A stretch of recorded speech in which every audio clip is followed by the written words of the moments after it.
আজকের খবরটি অনেক বড় স্কুল শিক্ষক নিয়োগ দুর্নীতি নিয়ে।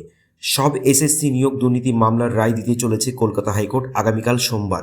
আগামী সোমবার এসএসসির সব নিয়োগ মামলার রায় দিয়ে দেওয়া হবে। আগামী সোমবার মাননীয় বিচারপতি দেবাংশু বসাকের ডিভিশন বেঞ্চ নবম, দশম, 11, 12 গ্রুপ সি এবং গ্রুপ ডি মামলার চূড়ান্ত রায়দান করবে। প্রায় 25,000 চাকরির ভবিষ্যৎ নির্ধারক এই মামলাগুলো।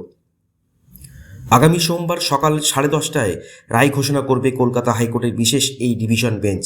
24,000-এর বেশি নিয়োগ নিয়ে রায় ঘোষণা করা হবে। একসঙ্গে 350টি মামলা রায় ঘোষণা করবে আদালত। গত 20 মার্চ ওই বেঞ্চে শুনানি শেষ হয়। রায় ঘোষণা স্থগিত রেখেছিল আদালত। 4 ক্ষেত্রে মোট 25,753টি নিয়োগ চ্যালেঞ্জ করে মামলার দীর্ঘ শুনানি হয়, যাতে মোট শূন্য পদের সংখ্যা ছিল 24,640। বাড়তি 1,113টি নিয়োগ হয় বলেও অভিযোগ ওঠে। একাদশ, দ্বাদশ তালিকার ক্ষেত্রে জানা যাচ্ছে সার্ভারে বিকৃত করে চাকরি পেয়েছেন 900 জনের বেশি, প্যানেলে না থেকে চাকরি পেয়েছেন 600 জনের বেশি, তালিকায় না থেকে চাকরি পেয়েছেন 70 জনের বেশি, মেয়াদ উত্তীর্ণ প্যানেল থেকে চাকরি পেয়েছেন 30 জনের বেশি।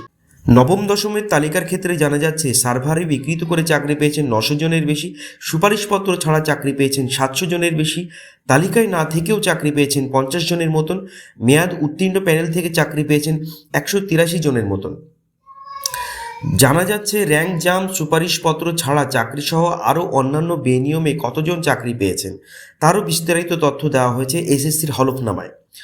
অতিরিক্ত নিয়োগের পরিসংখ্যান অনুযায়ী, ভালো করে শুনবেন দর্শক, অতিরিক্ত নিয়োগের পরিসংখ্যান অনুযায়ী 2016 সালে নবম, দশমের শিক্ষক নিয়োগে কমিশনের তরফে 11,425 জনের নিয়োগের সুপারিশ বের হয়েছিল।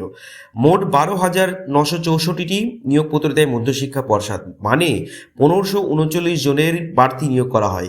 ওই বছর একাদশ, দ্বাদশের শিক্ষক নিয়োগের সুপারিশ ছিল 5,557 জনের, কিন্তু নিয়োগপত্র দেওয়া হয় 5,756 জনকে। এখানেও বাড়তি নিয়োগ হয়েছে 199 জনের। গ্রুপ ডির ক্ষেত্রে 3,881 জনের নিয়োগের সুপারিশ করেছিল এসএসসি, কিন্তু সেখানে পর্ষদ নিয়োগ দিয়েছে 4,550 জনকে। 669 জনকে এখানে অতিরিক্ত নিয়োগ করা হয়। ওই বছরই 2,067 জন গ্রুপ সি কর্মীর নিয়োগ সুপারিশ করেছিল কমিশন, এবং ওই বছরই নিয়োগপত্র পান 2,483 জন। এত অনিয়ম, অর্থাৎ বাড়তি নিয়োগ হয় 416 জনের। অনেকগুলি মামলারই রায় আগামীকাল দিয়ে দেওয়া হবে সোমবার।